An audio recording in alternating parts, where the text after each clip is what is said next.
The world is standing at a dangerous crossroads. What once sounded like the distant echoes of Cold War history is now playing out in real time across our skies, oceans, and political arenas. Russia, NATO, and the United States are locked in a tightening circle of suspicion, military drills, and fiery rhetoric. In recent days, the situation has escalated dramatically. Russia has launched massive nuclear bomber exercises, showcasing its strategic bombers capable of carrying nuclear payloads.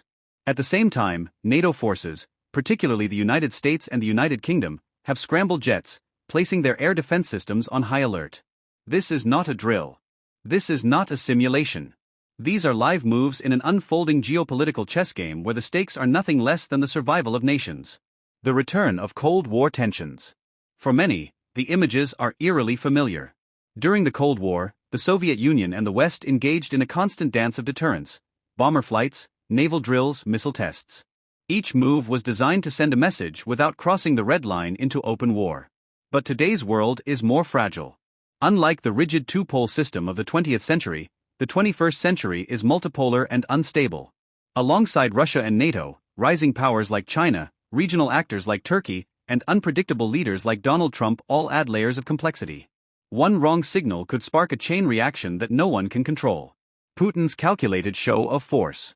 Russian President Vladimir Putin has framed these bomber drills as defensive, proof that Russia will not be intimidated by NATO expansion or Western sanctions. But the message is far louder than simple deterrence.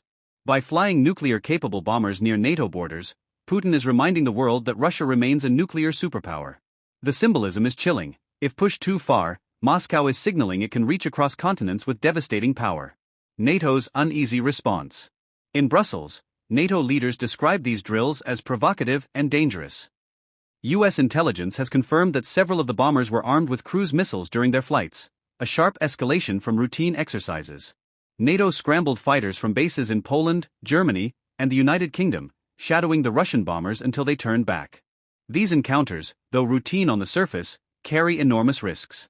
A miscalculation, an accidental collision, a misread radar signal, or a trigger-happy pilot could ignite a direct confrontation. The American factor, Trump's heavy hand. And then, hovering over this storm, is former U.S. President Donald Trump. Now back at the forefront of American politics, Trump has promised a harder line against Russia than ever before.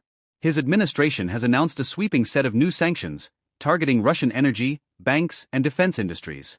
Trump's words are sharp: "We will not allow Putin to threaten the free world with nuclear blackmail." The United States will respond with strength, not weakness. But strength can be interpreted in many ways. For Russia, these words confirm that Washington is not backing down. For NATO allies, they are a signal of solidarity. For ordinary citizens around the world, they are a reminder of just how fragile peace has become.